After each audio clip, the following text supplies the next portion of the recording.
Pandemi yang masih terus berjalan ini sering dikait-kaitkan oleh ulah globalis.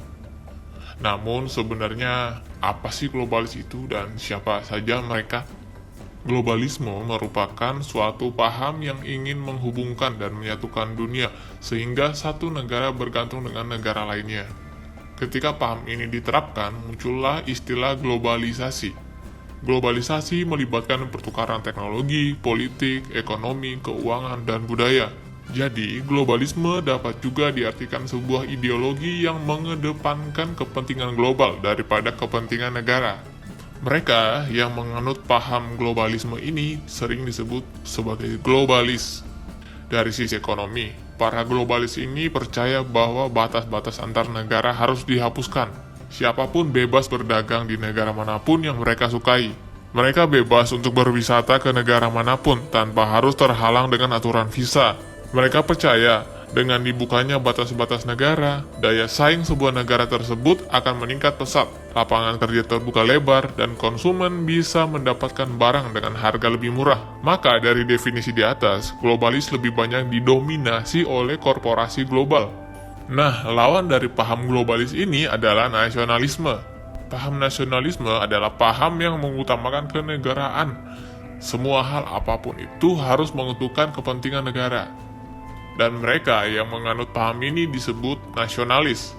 Jadi, paham nasionalis ini bisa dikatakan bertentangan dengan paham globalis. Sebab nasionalis berkomitmen terhadap kelompok lokal dan terbatas. Sementara globalis ingin menyatukan dunia di bawah identitas universal atau warga dunia. Salah satu tokoh dunia yang secara tegas menolak paham globalis adalah Donald Trump.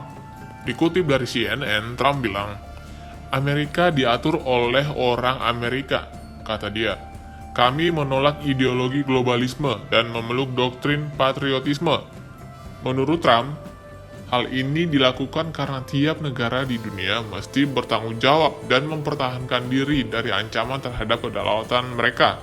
Bukan hanya pemerintahan global, tetapi juga bentuk-bentuk pemaksaan dan dominasi baru lainnya. Trump sejak awal kepemimpinannya memang telah menggaungkan semangat patriotisme. Inaugurasinya sendiri ia namakan Hari Nasional untuk Devosi Patriotisme, seperti ditulis kolumnis Katrina vanden Heuvel di Washington Post.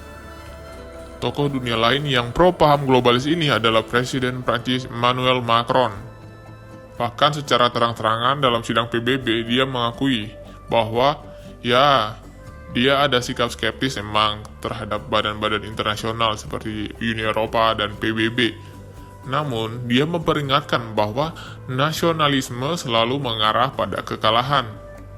Itu adalah contoh tokoh dunia yang pro-globalis dan pro-nasionalis. Kira-kira yang cocok untuk Indonesia yang mana?